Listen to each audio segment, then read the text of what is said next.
Bienvenidos una vez más a este programa de Decisión Presidencial, una nueva forma de poder conocer y saber más de la política salvadoreña. En este programa vamos a tener de invitados a Alexis Clavel, que es licenciado en Educación y Sociología, y a Henry Flores, que es el coordinador de Juventud Nuevas Ideas. Bienvenidos. Alexis. Muchas gracias. No, gracias por la oportunidad que se me abre y sobre todo las juventudes que tanto han sido invisibilizadas. Yo creo que esta es una oportunidad importantísima para generar debate. Bueno, aquí estamos para hablar sobre la importancia también de la juventud y la participación en las políticas públicas. Nosotros estamos haciendo un trabajo territorial también como Juventud de Nuevas Ideas y con la Gran Alianza para garantizar la victoria de Nayib Bukele el próximo 3 de febrero. Así es, y para poder conocer más a profundidad el trabajo de los jóvenes y de la política también, quisiera que por favor me pudieras comentar ¿qué creerías tú o qué es lo indicado que tú podrías considerar para poder involucrar a los jóvenes en la política en este tiempo de campaña, donde vemos que estamos expuestos a campañas sucias, a noticias falsas, etcétera? Creo que los jóvenes históricamente han sido utilizados por los partidos políticos como carne de cañón. Han sido utilizados no solamente para sus intereses partidarios, ideológicos, territoriales, en favor de unos pocos, han sido utilizados por las cúpulas. Y ese mensaje que se le da a la juventud debe de cambiar. Nosotros como jóvenes somos más que eso. No solo somos herramientas útiles o inútiles de los partidos políticos y de sus cúpulas. Nosotros pensamos, debatimos, proponemos, participamos en diferentes movimientos, organizaciones sociales. De hecho, te puedo hablar desde mi experiencia. Antes de estar directamente involucrado en la Juventud de Nuevas Ideas, estuve participando todavía en diferentes organizaciones sociales juveniles, porque creo que solamente si nos involucramos en los espacios de opinión, en los espacios de incidencia, vamos a cambiar este país. Entonces yo sí creo que los jóvenes debemos de ir más allá.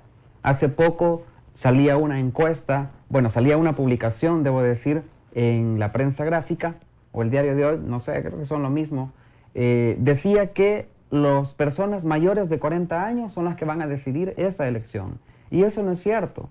Somos los jóvenes y las personas entre los 18 y los 39 años que van a decidir esta elección presidencial. Somos más de 2,5 millones de votantes que vamos a decidir en primera vuelta la victoria de Nayib Bukele. Pero más allá de eso, más allá de hablar de campañas electorales, somos los jóvenes los que ahora estamos cambiando y haciendo una revolución social, tecnológica, digital, etcétera, y nos vamos a agarrar también las instituciones, los espacios de decisión. ¿Y cómo me podrías describir la diferencia entre la Juventud de Nuevas Ideas a diferencia de la juventud de los demás partidos tradicionales? Hace poco salía un spot de televisión de la Juventud de Arena, donde aparecía una jovencita quebrando unos platos y atacando constantemente a Nayib Bukele y diciendo Nayib miente. En cierta ocasión Nayib Bukele participó en un espacio de televisión nacional y toda la juventud un día antes de Arena estaba mandando mensajes, diseños gráficos, donde ya tenían los mensajes escritos para atacar a Nayib Bukele. Es decir, están repitiendo un discurso de la cúpula, de ataque, de los mismos de siempre, atacar al oponente. En cambio, nosotros estamos proponiendo, como Juventud de Nuevas Ideas, como movimientos juveniles, organizaciones sociales, estamos participando y ejecutando el plan de gobierno, el plan de nación, que Nayib Bukele lo va a tomar en cuenta. Algunas propuestas él las ha estado haciendo. Nayib Bukele ha dicho, por ejemplo, que se va a abrir Universidad Nacional en Chalatenango, en La Unión, y esas propuestas han salido de los jóvenes, han salido del clamor ciudadano. Entonces, nosotros como jóvenes de un nuevo proyecto, de nuevas ideas, estamos proponiendo y estamos presionando también a los mismos de siempre para que no sigan con sus mañas. Hace poco le exigimos al Tribunal Supremo Electoral también que no se vaya a atrever a hacer fraude, porque los jóvenes estamos pendientes. Entonces, no solamente estamos participando, sino que también estamos proponiendo. Claro, también nos estamos dando cuenta que en los medios nos estamos exponiendo a noticias falsas. ¿Cómo podrías describir tú que los jóvenes tienen la misión de descubrir la verdad? ¿Cómo crees que lo podrían hacer? Creo que la Juventud de Nuevas Ideas y los jóvenes que vamos a hacer historia, estamos identificando quién nos dice la verdad y estamos identificando quién nos dice la mentira. Hace 20 años, el expresidente Armando Calderón Sol salió con una propuesta que decía trabajo para todos, empleo para todos. Y ahora esa propuesta ha sido reciclada por Carlos Callejas, que está proponiendo 300,000 empleos. Y hay algo curioso, que Carlos Callejas tiene varios empleados en su empresa, que no sé si son empleados porque no les paga, lo que tiene son empacadores. Entonces, ¿cómo él está proponiendo que va a dar 300,000 empleos cuando ni siquiera le puede pagar a sus empacadores? Está hablando de 100,000 becas. ¿Cómo vamos a creerle a Carlos Callejas que va a dar 100,000 becas cuando no solo les paga, sino que también no les da beca a los empacadores? Entonces ahí nosotros podemos descubrir la verdad y podemos descubrir la mentira.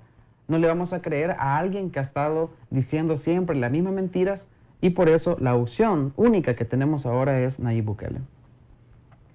Para poder cerrar este bloque, quisiera que me contaras qué opinas acerca de las propuestas que están ofreciendo los candidatos para los jóvenes, en cuestión de seguridad, en cuestión de apoyo a los emprendedores y en el sistema educativo. Nuestro candidato Nayib Bukele ha estado proponiendo diferentes cosas para la juventud. Algo que él ha estado diciendo es que se va a combatir la inseguridad no solamente con la represión, sino también con la prevención. Y hay espacios que se dieron desde que él fue alcalde en San Salvador que sirvieron para prevenir la violencia. Recordemos, por ejemplo, que él firmó un convenio con la Liga Española de Fútbol y muchos jóvenes de escasos recursos, de comunidades rurales, de comunidades que fueron marginadas, tuvieron la oportunidad de viajar a España, tuvieron la oportunidad de estar en equipos de la Liga Mayor con el Atlético de Madrid, que en su vida ellos o sus padres hubieran soñado que iban a estar ahí. ¿Qué significa eso? Que si le das la oportunidad a un joven que pueda viajar a otro país a becas, a capacitarse en el tema del deporte, es un pandillero menos, es violencia menos. A la medida de que se le da espacios a los jóvenes, espacios de participación, de inclusión, de recreación, de deporte, de cultura, en esa medida se previene la violencia.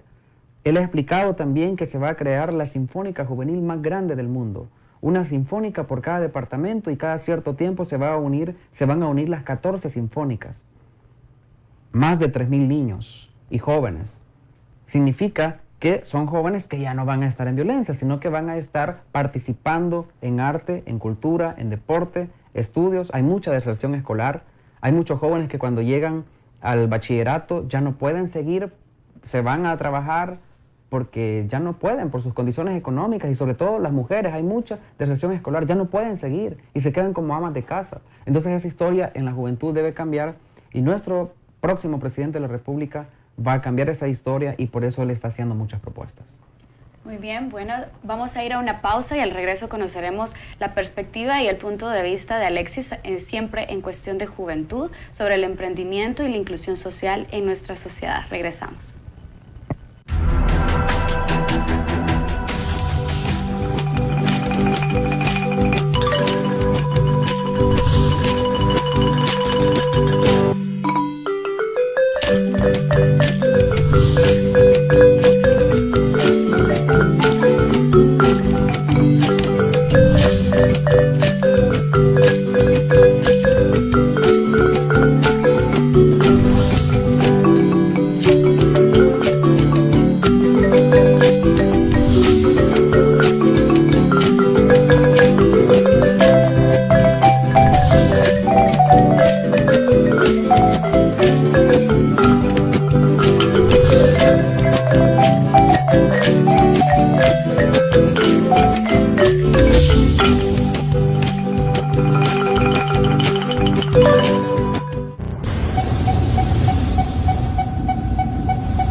Baño porque dicen que es muy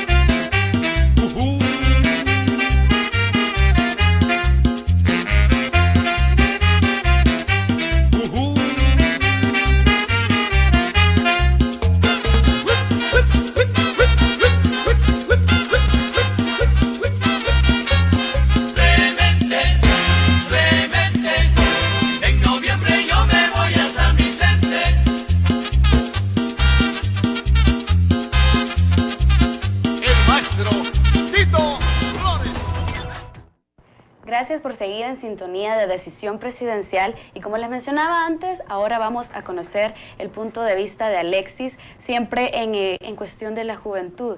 Quisiera empezar esto preguntándote, ¿cómo promoverías tú a los jóvenes talentos en El Salvador?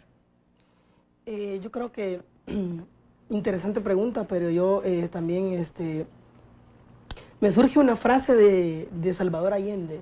Salvador Allende decía, ser joven y no ser revolucionario es una contradicción hasta biológica.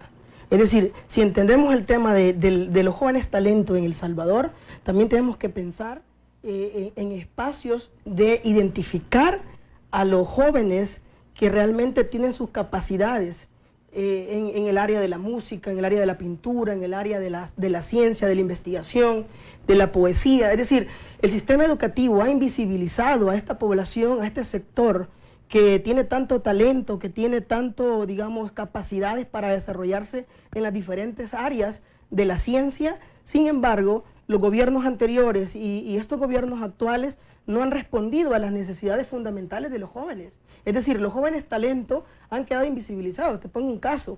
En Chalatenango, por ejemplo, hay una niña que es una niña talento que está aquí en San Salvador, en la Nacional.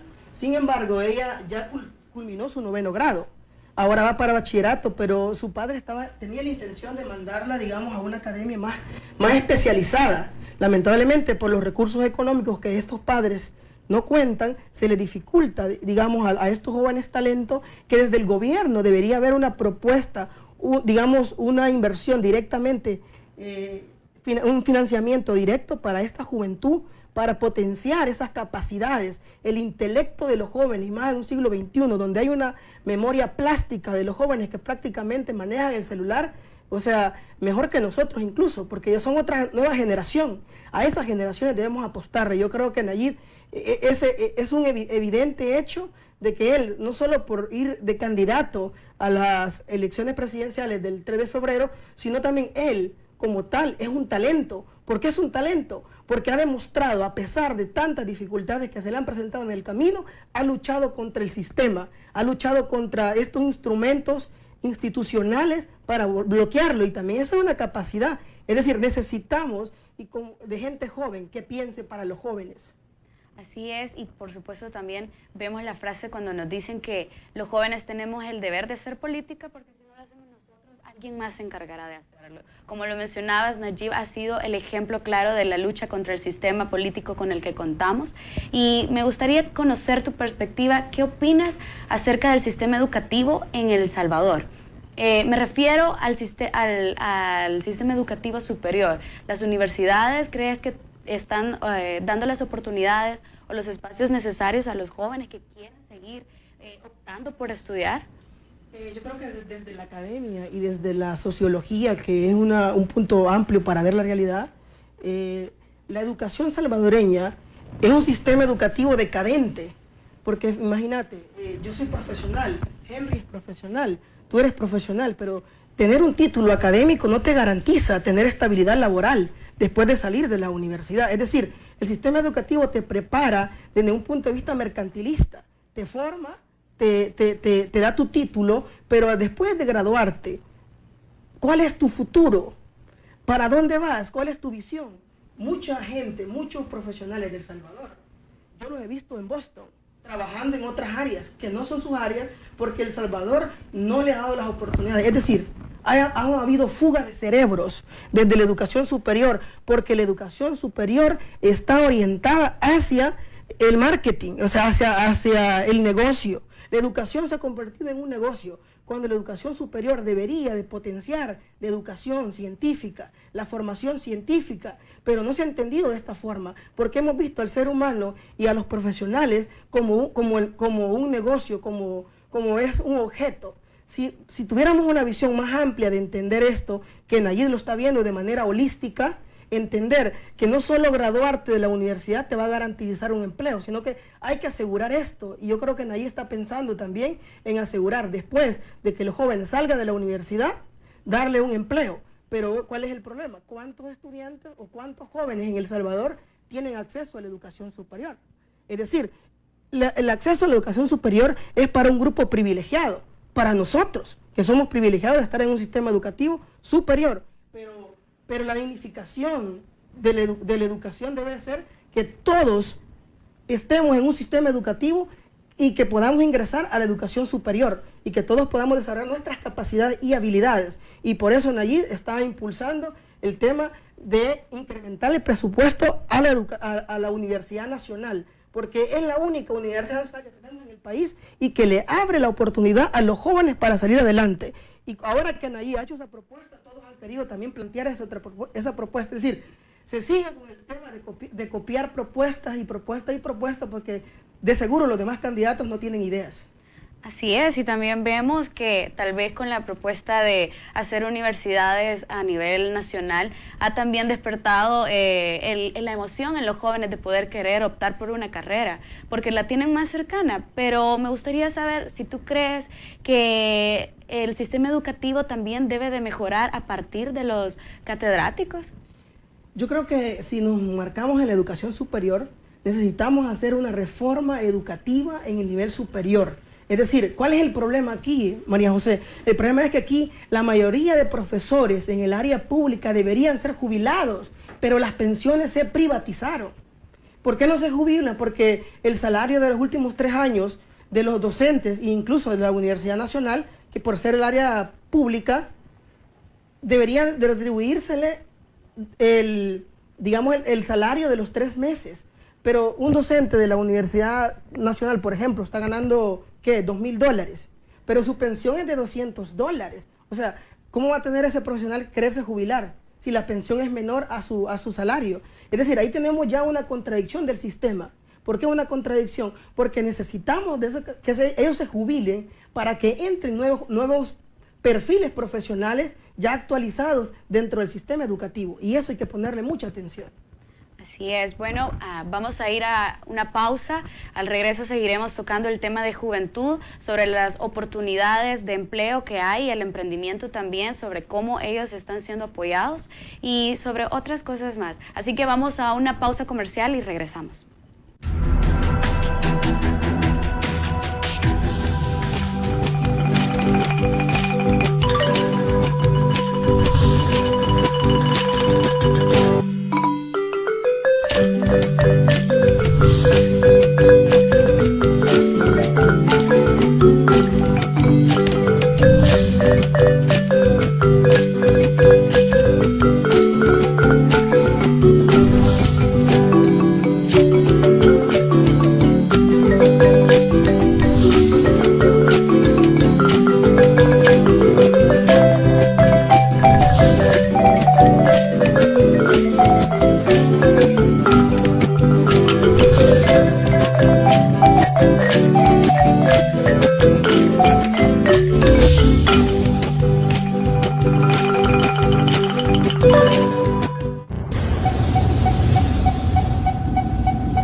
Decisión Presidencial y en este bloque, como les comentaba, vamos a tocar sobre el emprendimiento de los jóvenes.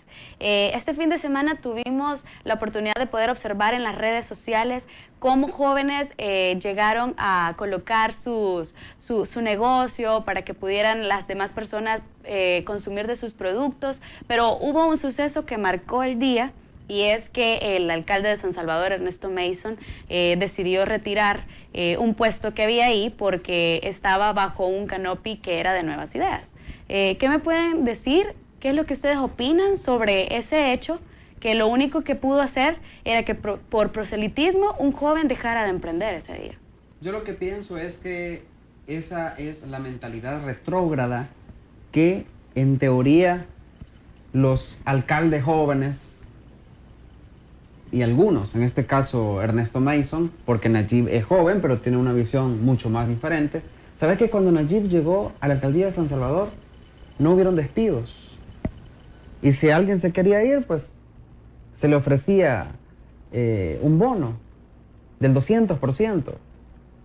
Pero ahora lo que vemos es a Ernesto Mason, que no deja, por ejemplo, a un grupo de jóvenes emprendedores vender solo porque son de Nuevas Ideas, solo porque llegan con la camisa de otro partido político. Esa es la mentalidad a la que nosotros hemos estado acostumbrados. De hecho, hace poco, siguiendo con Ernesto Mason, el centro histórico Nayib Bukele lo dejó bien bonito. Un centro histórico que da envidia en el mundo. De hecho, se han inaugurado varios cafés, está el nuevo centro comercial también, por el Parque Cucatlán, el Mercado Nuevo Cucatlán. Llegan turistas a grabar cintas, cine. Es decir, el centro histórico se convirtió en algo diferente, en algo novedoso. Lo que te quiero decir es que ya autorizó, por ejemplo, ventas informales, y no estoy diciendo que estoy en contra de las ventas informales, solo que estaba todo ordenado. Ya tú vas al centro histórico y ves basura, porque ya no están pendientes de que eso esté bonito. Ya no observas muchos agentes del CAN, ya no hay mucha seguridad. Entonces todo lo que construyó un partido político, todo lo que construyó un líder, que en este caso es Nayib Bukele, Neto Mason lo está quitando, lo está destruyendo. ¿Por qué? Por la mentalidad y la actitud retrógrada que tienen, que no podés ver algo bueno en tu oponente porque ya es malo. Con Nuevas Ideas y con Nayib Bukele esta historia se va a cambiar. De hecho, ya voy a llegar a la respuesta de la pregunta que tú haces, que es el tema del emprendimiento. Pero Nayib, él ha dicho que algunos programas buenos incluso se van a retomar, como el programa Yo Cambio. Hay reclusos que salen los fines de semana, van a barrer, a limpiar, a trabajar y luego regresan y no se ha escapado ni uno. Y él ha dicho que ese programa podría seguir. En el tema de emprendimientos, creo que lo que los jóvenes necesitan son espacios y oportunidades, independientemente de los colores partidarios. En ese sentido, ha habido un error por parte de los partidos políticos tradicionales, Arena y el FMLN, que con sus políticas han beneficiado solamente a sus correligionarios. Y ahí tenés el programa Jóvenes con Todo, por ejemplo, de INJUVE, que ha beneficiado a sus simpatizantes. De hecho, ahora mismo ellos están pidiendo un nuevo fondo de casi 8 millones de dólares para seguir con este programa Jóvenes con Todo, que ha sido politizado, pero hay instituciones dentro del gobierno que han despedido a jóvenes solamente porque no tienen la ideología política del FMLN. Y así es en el caso de Arena. Entonces, lo que los jóvenes necesitan son espacios de cultura, de deporte y en el tema de emprendimientos también. Nayib Bukele ha dicho de que le va a apostar bastante al tema de la tecnología. Vivimos en la era digital. No hay un joven que te diga de que no usa Twitter, que no usa redes sociales, que no sabe qué es Facebook, qué es YouTube. Y hay jóvenes que están haciendo emprendimiento con la tecnología. Hay un grupo de jóvenes acá que ganó un concurso mundial incluso en videojuegos. Entonces hay que apostarle a eso. Nayib ha mencionado incluso de convertir, de hacer un ministerio de tecnología que esté fuera del Ministerio de Educación, porque ahora lo que hay es el Viceministerio de Ciencia y Tecnología, algo así. Entonces, él está apostando mucho al desarrollo humano, al desarrollo tecnológico y a darle espacios a los jóvenes. Bueno, vemos que también la juventud y toda la sociedad estamos atravesando por una crisis social que no, como mencionaba Alexis en el bloque anterior, los jóvenes estudian una carrera y después terminan dedicándose o terminando con un subempleo, es decir, trabajando algo de lo que ellos no estudiaron. Entonces, esto crea hasta cierto punto una frustración. ¿Qué me podrías tú decir acerca de por qué los jóvenes deciden migrar? Sí, quizás solo quiero agregar algo de la pregunta anterior que le decías a Henry, que me parece interesante. Es decir, las municipalidades se han convertido en un instrumento político. Debemos de entender de que las municipalidades no deben de gobernar para un partido en específico. Y es lamentable lo que hizo Neto Mason con el tema de desalojar a unos jóvenes que estaban haciendo actividad económica dentro del territorio de la municipalidad, y vienen y porque tienen un logo no afines a su partido, lo quitan, y entonces me parece que la municipalidad se utiliza como un instrumento político, como un instrumento electoral, cosa que se debe de condenar absolutamente, porque no deben de suceder estas cosas. Es decir, la sociedad, la ciudadanía debe de empoderarse para entender de que las alcaldías no son un instrumento político o un instrumento electorero. En el caso, en el tema de los jóvenes que sacan una carrera profesional y luego migran, es porque El Salvador no les ha mostrado o no les ha ofrecido las oportunidades verdaderas. No hablemos de oportunidades de hablar de demagogia con 500,000 empleos, cosa que no es cierto. Cosa que si analizamos la situación nos damos cuenta de que justamente ese eslogan de 500,000 empleos es una demagogia política. La gente debe entenderlo. Si nos ponemos a analizar, si no lo crearon en 20 años, no lo van a hacer nunca y no lo van a volver a hacer. Nos han capturado el Estado. Es decir, ¿y por qué te digo esto? Porque las oportunidades para los jóvenes no han estado. Entonces, hay mucho joven talento, pero migra ya teniendo una carrera profesional, porque no hay oportunidades para los jóvenes y desarrollarse en su área artística, en su área cultural, en la ciencia, en la tecnología, como lo decía antes. Es decir, El Salvador no le ofrece a los jóvenes una oportunidad verdadera para poder desarrollarse en el país. ¿Y por qué la juventud? Y la pregunta es, María José, ¿por qué la juventud quiere votar por Nayib? Es sencillo, porque Nayib está tocando los corazones de la juventud, porque los jóvenes están conectados con Nayib. ¿Y por qué están conectados con Nayib y no por otros candidatos? Es sencillo, porque Nayib está ofreciendo oportunidades directas para los jóvenes, para la juventud. Y él mismo se representa como parte de la juventud de El Salvador. Y los salvadoreños, el 70% de los salvadoreños son jóvenes. Hay que desmitificar todo eso que las personas de 40 años van a votar en las elecciones y van a definir la candidatura presidencial. No es cierto. La DIESTIC, la encuesta de hogares de propósito múltiple, hizo un estudio y el 70% de la población en El Salvador es joven. Por lo tanto, la mayoría de población que está apta para votar en El Salvador en las próximas elecciones es joven. Y por lo tanto va a definir un gane contundente en ese sentido. Ahora, la pregunta es, ¿por qué los jóvenes migran? Es sencillo, porque el Estado se capturó, el Estado se privatizó, se privatizaron las empresas, se privatizó la banca, se privatizaron las comunicaciones. Es decir, hubo una forma sistemática de privatización del Estado. ¿Y quién es el que beneficia a la juventud, al ciudadano? Es el Estado.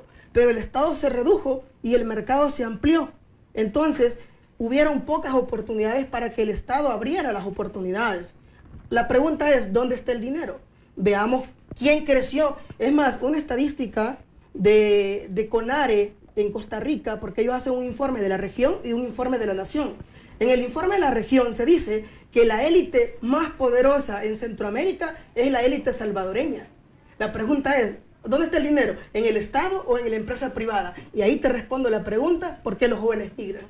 Así es, vemos que los jóvenes se han visto poco favorecidos y que en realidad quienes son los favorecidos tal vez solamente es un pequeño grupo de interés. Hemos hablado de cultura, de deporte, de seguridad, de educación, y en nuestro último bloque vamos a hablar sobre las mujeres jóvenes y el desempeño que tienen en nuestra sociedad. Vamos a nuestra última pausa. Regresamos.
seguimos en nuestro programa de Decisión Presidencial y este último bloque lo vamos a cerrar hablando sobre las mujeres jóvenes, el desempeño que tenemos en la sociedad y sobre la comunidad LGBT. Vamos a hablar acerca de las mujeres jóvenes. Nos damos cuenta que a partir de que las mujeres ya pueden tener más participación en la política, en cuestiones electorales, aún así las mujeres están siendo siempre sometidas bajo el dominio de los hombres. ¿Cómo podrías tú una propuesta o una idea de cómo podríamos generar cambios en ese aspecto? Fíjate que ese tema es bastante delicado de abordarlo, sin embargo es muy importante. La Digestic, sigo citándolo porque ellos hacen un censo a nivel cada año o cada 5 años sobre la realidad y el estado de El Salvador. El 52% de la población son mujeres en El Salvador.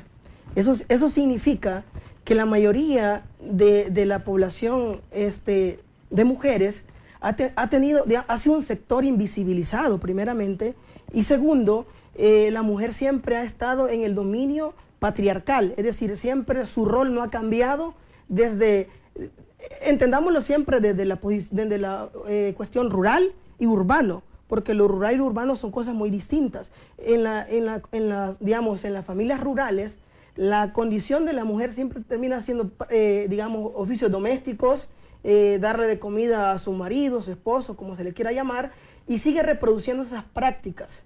Ya en las zonas urbanas ya la cuestión cambia. Ya la mujer usa automóvil, estudia en las universidades, sin embargo, sigue siendo sometida a un nivel patriarcal. ¿Qué se quiere entender con esto? Desde la corriente de género se puede entender de que siempre los roles masculinos han sido los predominantes en la sociedad, mientras la mujer ha quedado relegada a otros, posición de inferioridad. Y la población LGBTI también ha sido invisibilizada, en los gobiernos. No solo en el gobierno de Arena, que ha sido un gobierno, los 20 años de Arena fueron gobiernos, bastante recalcitrantes en el sentido del conservadurismo, de que se ha mantenido a esta población marginada y por eso no se ha olvidado. Eso no significa que el Estado no sea un Estado laico. Sin embargo, yo creo que en todos estos gobiernos, hasta ahora en día, toda esa población existe, queramos o no queramos. Existe, nos guste o no nos guste. Y por lo tanto no se puede marginar, sino más bien hacer políticas públicas que beneficien a este sector de manera significativa.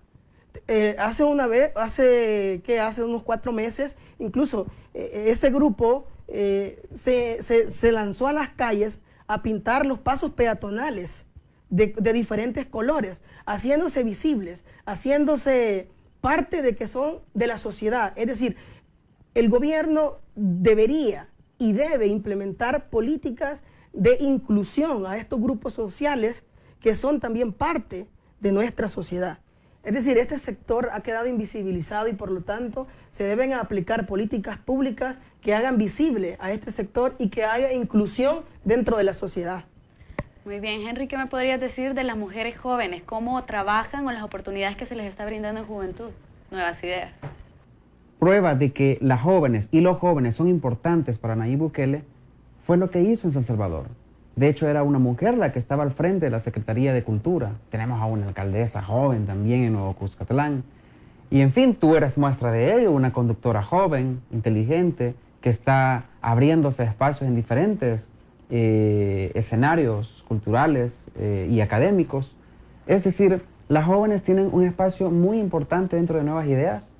Más del 50% de jóvenes dentro de la juventud de Nuevas Ideas son mujeres y seguramente van a tener también un rol protagónico dentro del gobierno, no solamente en espacios públicos, sino que van a tener un rol protagónico como parte de ese respaldo ciudadano que va a ser necesario en un próximo quinquenio. Así es, y vamos a seguir tocando el tema de las mujeres. Me gustaría preguntarte, Alexis, ¿qué opinas? Que aún nosotras, y hablo por las jóvenes, que tenemos representación en la Asamblea Legislativa, representación femenina, contamos con 25 mujeres dentro de la Asamblea, nos damos cuenta que aún no se han generado leyes que puedan proteger a la mujer dentro de la sociedad, ya sea en el empleo, en el transporte público, en las calles, etcétera. Y si las hay, nos damos cuenta que no están siendo ejecutadas. ¿Qué me podrías decir al respecto? Sí, interesante pregunta. Yo creo que ISDEMO ha hecho un papel importante, pero no suficiente, en el sentido de que la aplicación de las leyes a favor de la mujer han sido bastante tímidas y le ha faltado más empoderamiento también a la población para conocer estas leyes, específicamente en las mujeres. Ahora, si sabemos que hay 25 mujeres en la Asamblea Legislativa, a mí me resulta una pregunta. ¿Ellas defienden a un grupito de mujeres élites o a la mujer salvadoreña guerrera realmente de a pie? Esa que se levanta todos los días a llevar el sustento diario a sus hijos, a sus hijas. Es decir, desde la Asamblea Legislativa se podrían hacer muchas leyes en defensa de la mujer salvadoreña. Lamentablemente, yo creo que las diputadas, y creo que no voy a generalizar porque caería en un error de análisis, pero algunas diputadas de la Asamblea Legislativa hablan por ellas, no por el sector amplio de la sociedad salvadoreña que vive en maltrato, que vive en discriminación, violencia, incluso abusos sexuales. Son casos que día a día los estamos viviendo en la realidad salvadoreña, pero que como instrumento político solo se privilegia ciertas cuestiones y a ciertas diputadas en particular, pero no se está viendo a la mujer de a pie. Es decir, la Asamblea Legislativa y en caso de las diputadas, por el hecho de ser mujeres, deberían de velar por la mujer realmente de a pie, esa mujer guerrera, no por un grupo élite que están buscando simplemente votos políticos, votos electorales con una intención perversa y no entender la realidad que vive la mujer salvadoreña. Es decir, si hay leyes, necesitamos que se apliquen de manera contundente a quien sea de la élite o sea de abajo. Pero lamentablemente, Monseñor Romero muy bien lo decía, las leyes se crean para el descalzo. Y yo creo que la mujer salvadoreña también debe organizarse, debe exigir sus valores, debe exigir sus derechos como ciudadana. Lamentablemente el Estado se ha vuelto más coercitivo sobre la mujer que protegerla. Y yo creo que les hago un llamado a las diputadas que se pongan la mano en el corazón pues, y entiendan a la mujer guerrera de a pie y no lo hagan con fines electorales. Sí, claro, nos damos cuenta que las diputadas hacen ese acercamiento con las mujeres o tocan el tema feminista con fines políticos partidarios. Como bien lo decían, ser mujer es una revolución, no es un marketing político o un marketing general. Pero vamos a cambiar un poco el contexto para cerrar este programa hablando de la inclusión. ¿Qué me podrían decir ustedes sobre el desempeño que ha tenido este gobierno en torno al sector de inclusión? Yo creo que en el tema de inclusión el gobierno ha hecho esfuerzos, pero como digo, insistiendo, no han sido suficientes.